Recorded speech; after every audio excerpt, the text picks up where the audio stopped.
Агата Кристи. Убийство в Хантерс-Лодж. «Вполне возможно, — пробормотал Пуаро, — что я все-таки останусь жив».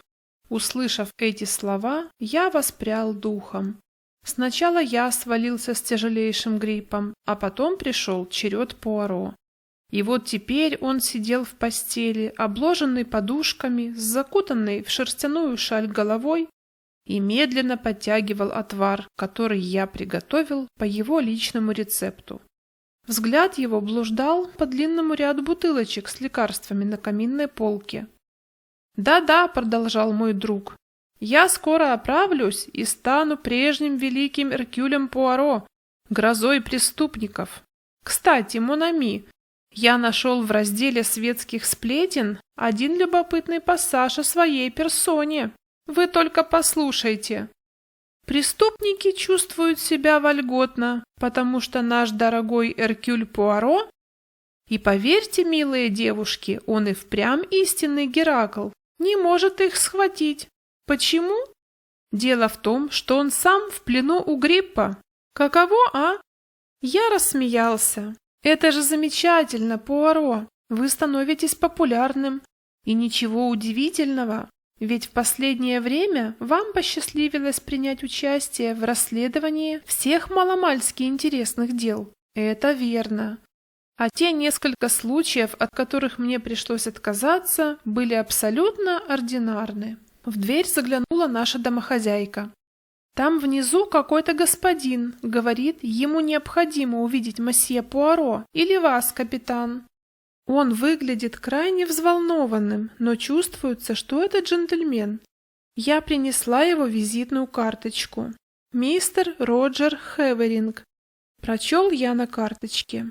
Пуаро кивком указал на книжный шкаф, и я покорно вынул 4-й том справочника «Кто есть кто» и протянул его Пуаро. Он быстро перелистал страницы. Второй сын 5-го барона Виндзора женился в 1913 году на Зое, 4-й дочери Уильяма Краба. Кашлянул я. Полагаю, что это та девушка, которая играла в «Фриволити». Только там она называла себя Зоя Каррисбрук. Я припоминаю, что она перед самой войной вышла замуж за какого-то молодого человека. Гастингс, может быть, вам будет интересно узнать, какая беда привела сюда нашего посетителя? Передайте ему, пожалуйста, мои извинения.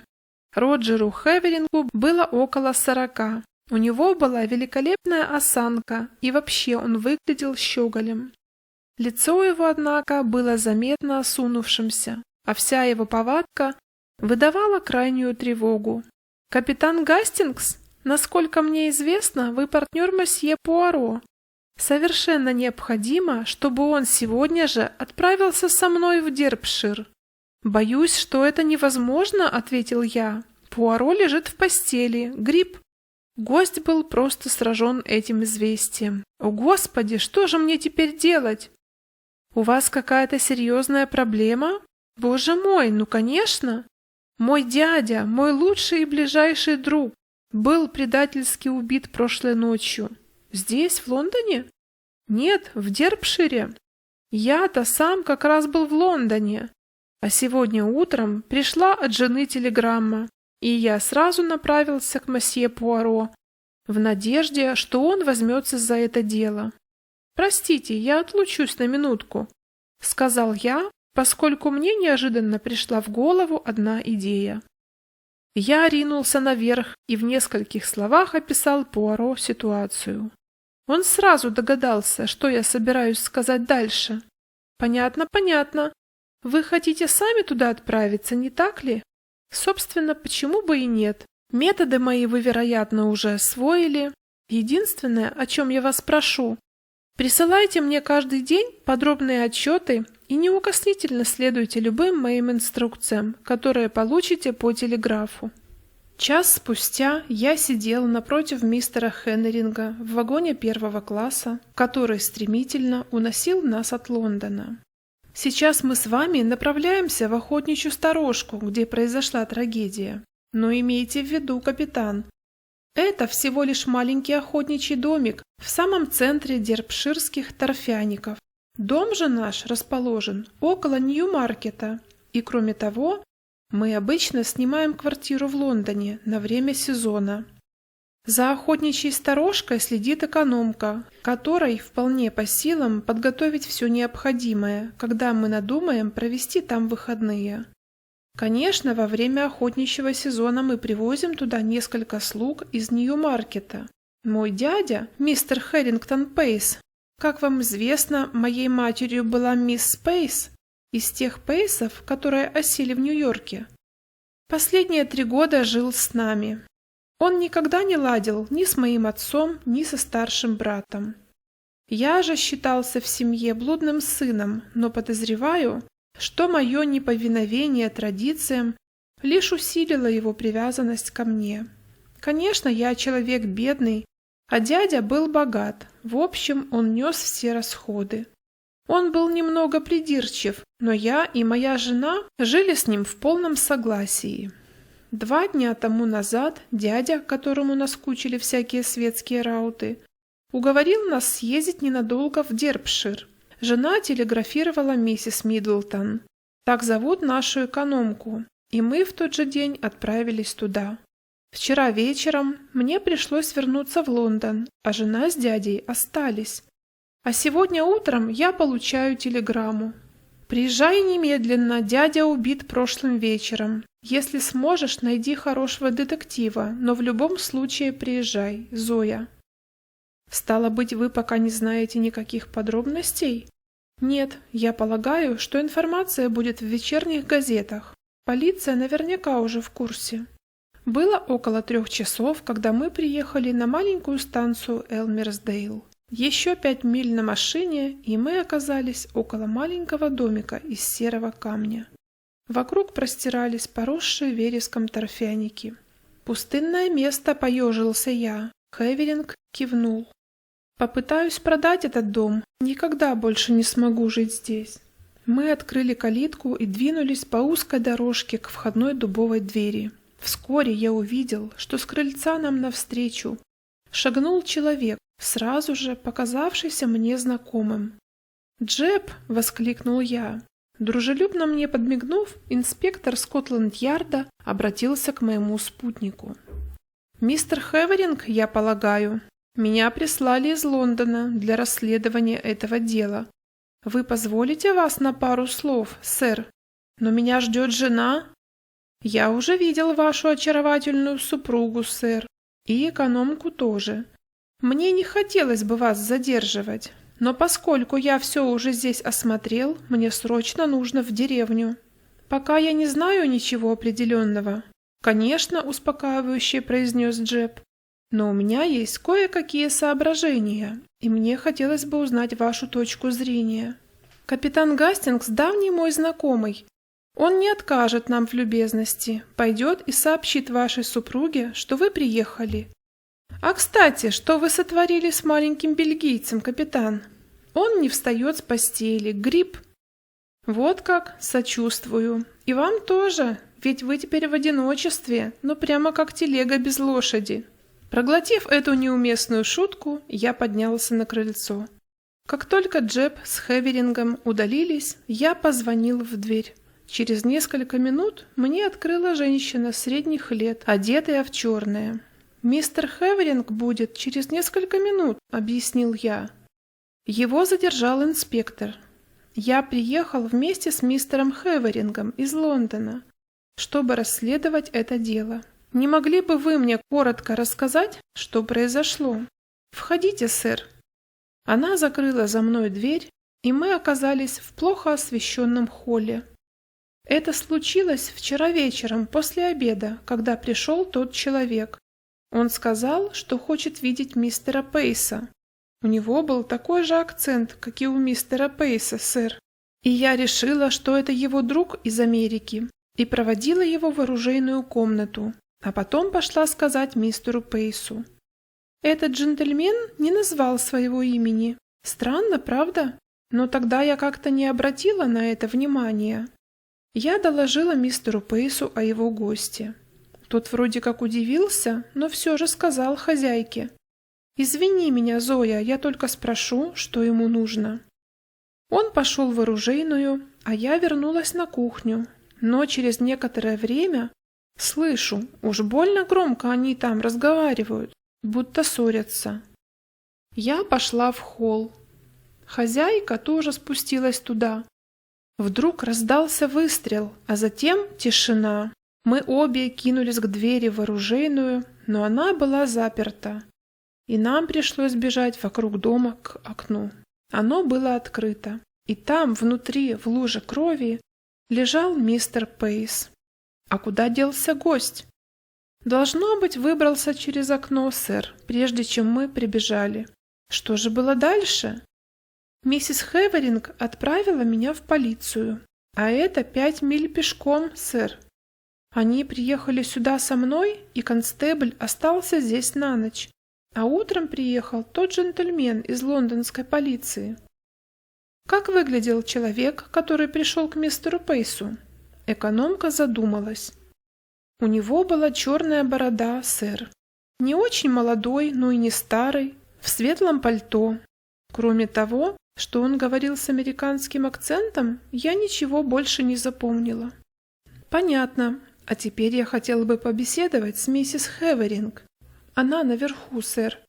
Как о вас доложить? Скажите ей, пожалуйста, что мистер Хеверин на улице беседует с инспектором Джепом, и что джентльмен, которого мистер Хеверин привез с собой из Лондона, очень хочет поговорить с ней, и как можно скорее. Хорошо, сэр. Я горел от нетерпения заполучить все факты. У Джеппа была фора часа в 2 или 3, и его подозрительное стремление поскорее уйти в деревню вызвало во мне страстное желание последовать за ним. Миссис Хеверин не заставила себя долго ждать. Через несколько минут я услышал легкие шаги на лестнице и, подняв голову, увидел очаровательную молодую женщину. На ней был алый джемпер, который подчеркивал мальчишечью стройность ее фигуры. Маленькая кожаная шляпка того же цвета отлично смотрелась на ее темных кудрях. Даже шок от происшедшей трагедии не мог заглушить так и брызжущее из нее жизнелюбие. Я представился, и она кивнула, давая знать, что мое имя ей знакомо. «Я много раз слышала о вас и о вашем коллеге мосье Пуаро.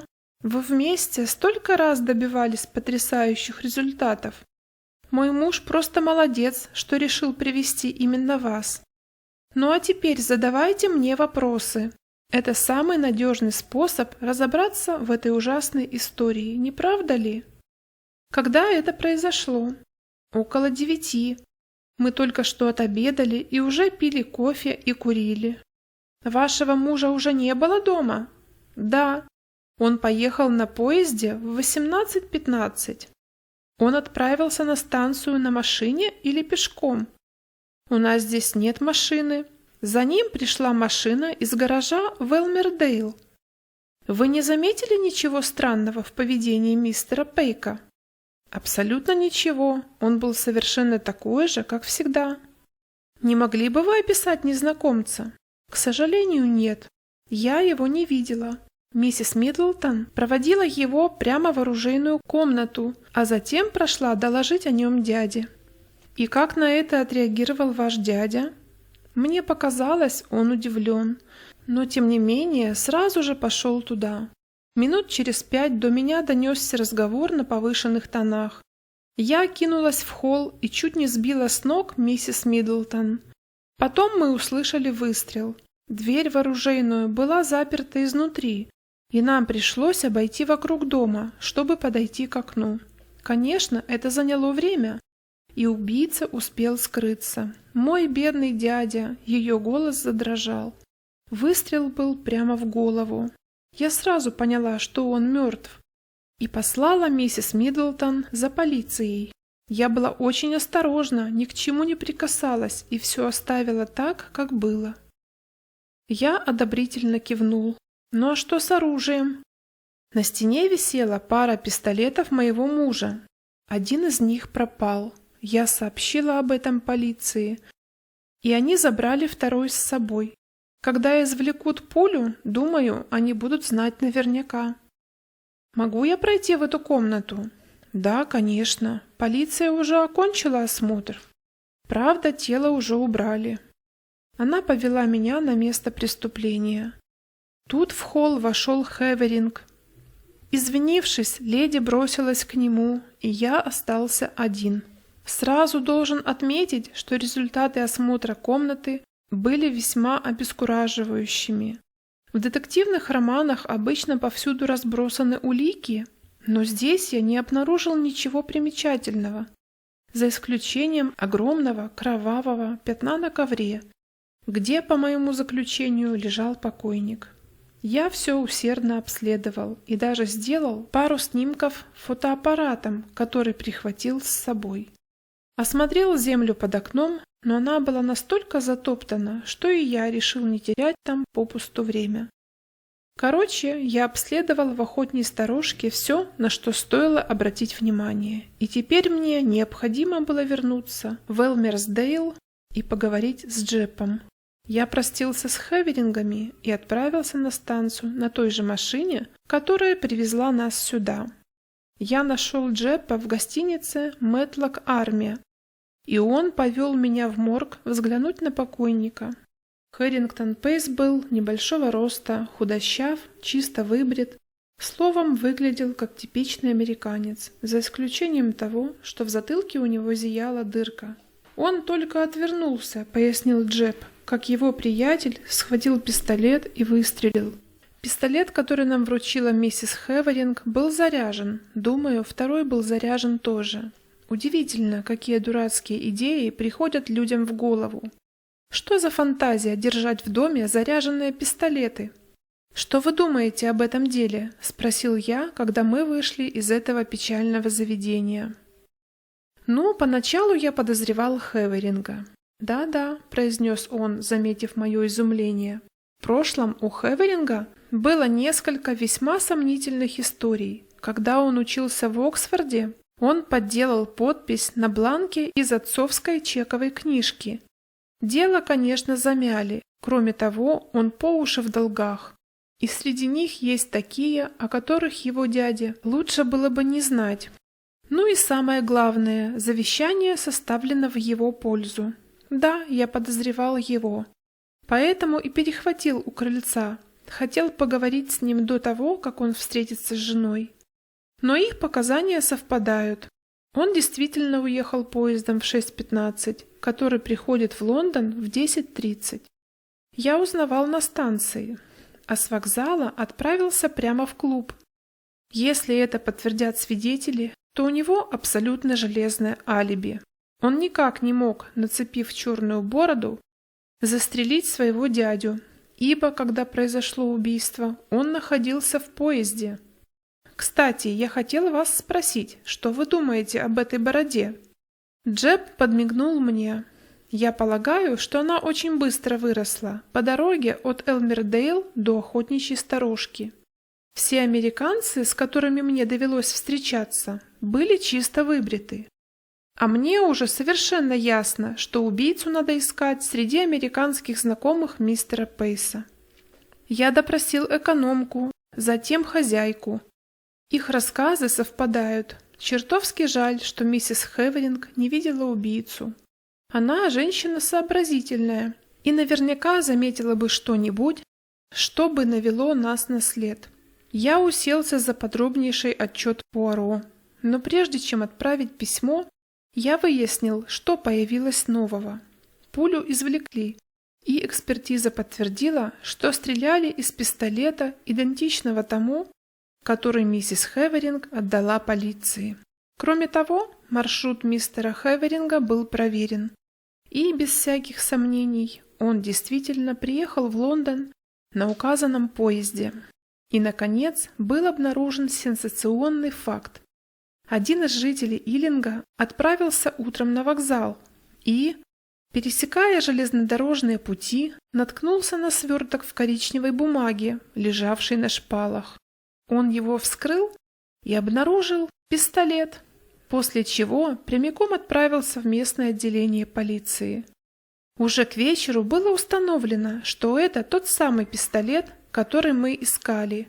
И он – точная копия того, который полиция изъяла у Хеверингов. И из него был произведен один единственный выстрел.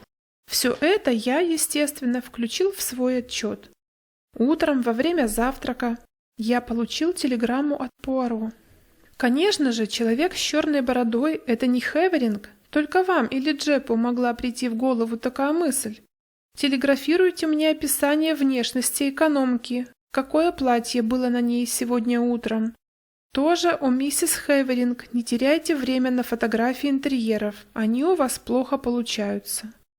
Я был несколько обескуражен шутливым тоном его послания. Я догадался, что он просто завидовал, что я нахожусь в гуще событий и могу вести расследование прямо на месте. Его странный интерес к дамским платьям показался мне просто шутовской выходкой. Но все-таки я послал описание туалетов обеих дам, настолько подробное, насколько это способен сделать мужчина, неискушенный в тонкостях моды. В 11 пришла ответная телеграмма от Пуаро. «Посоветуйте Джеппу, пока не поздно, арестовать экономку». Эта телеграмма обескуражила меня еще сильнее, но я послушно отнес ее Джеппу. Тот тихо чертыхнулся. Он очень толковый человек, этот месье Пуаро. Просто так такие телеграммы слать не станет. А я-то на эту тихонию и внимания не обратил. Но как арестовать ее без всякого повода? Надо бы за ней последить. Пойдемте ее навестим. Но мы опоздали. Миссис Миддлтон словно растворилась в воздухе. Она оставила саквояж. В нем была только обычная одежда. Никакой зацепки, чтобы установить ее личность или местонахождение. Миссис Хеверинг рассказала о ней следующее. Я наняла ее 3 недели назад, поскольку наша прежняя экономка, миссис Эмери, попросила расчет. Ее направили ко мне из агентства миссис Селбурн. Это очень солидное заведение. Все мои слуги оттуда. Они прислали ко мне нескольких женщин. Но миссис Миддлтон показалась мне наиболее симпатичной, к тому же у нее были великолепные рекомендации. Я сразу же наняла ее и известила об этом агентство. Такая милая, спокойная женщина. Нет, тут какое-то недоразумение. Действительно, вся эта история была загадкой. Было совершенно ясно, что сама экономка не могла совершить преступление. Ведь в тот момент миссис Хеверинг находилась с ней в холле. Тем не менее, она могла иметь какое-то отношение к убийце. Иначе почему она так неожиданно исчезла? Я телеграфировал о развитии событий Пуаро и предложил запросить агентство Селбурн. Ответ моего друга не заставил себя ждать. В упомянутом вами агентстве наверняка никто никогда о ней не слышал. Выясните, на каком транспорте она добралась в Сторожку, когда впервые прибыла туда. Я был озадачен, но покорно занялся выяснением этого обстоятельства.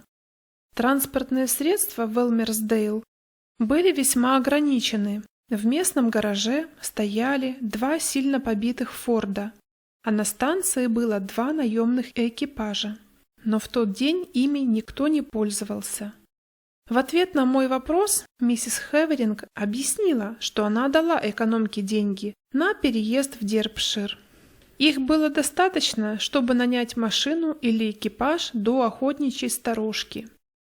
Обычно на станции дежурит один из Фордов, на случай, если он кому-нибудь понадобится. Принимая во внимание тот факт, что в роковой вечер никто на станции не приметил никаких незнакомцев, ни бородатых, ни бритых, можно было сделать вывод, что убийца приехал на какой-то еще машине, которая ждала его неподалеку от сторожки. На ней он потом и отбыл. Видимо, та же машина доставила на новое место службы и таинственную экономку. Я должен отметить, что запрос в агентство подтвердил прогнозы Пуаро. В их списках миссис Миддлтон не значилась. Они получили заявку почтенной миссис Хеверинг и послали к ней несколько претенденток. Она оплатила за услуги, но забыла сообщить, какую из женщин приняла на работу. Весьма озадаченный я вернулся в Лондон. Я нашел Пуаро, удобно устроившимся в кресле у огня, одетым в яркий шелковый халат. Он сердечно меня поприветствовал. «Мон ами Гастингс, как же я рад вас видеть! Воистину, я к вам очень привязан. Как настроение? Вам пришлось здорово поработать со стариной Джепом. Вы уже вполне насладились расследованием?» «Пуаро!» — воскликнул я. «Вся эта история полна тайн. Это преступление никогда не будет раскрыто. Да уж, на этот раз нам не удастся насладиться триумфом победителей. Наверняка не удастся. Это дело твердый орешек. Ну, пока мне удавалось справляться с крепкими орешками. Я знаю, кто убил мистера Хэрингтона Пейса. Смущает меня совсем не это». «Вы знаете?» – перебил его я. «Но как вам удалось это выяснить?» «Ваши исчерпывающие ответы на мои телеграммы содержали достаточное количество важных фактов. Вот что, Гастингс, давайте по порядку. Будем действовать методически. Итак, мистер Хэрингтон Пейс обладал значительным состоянием, которое после его смерти, без сомнения, перейдет к его племяннику. Это первое. Известно, что его племянник в тяжелом финансовом положении. Второе.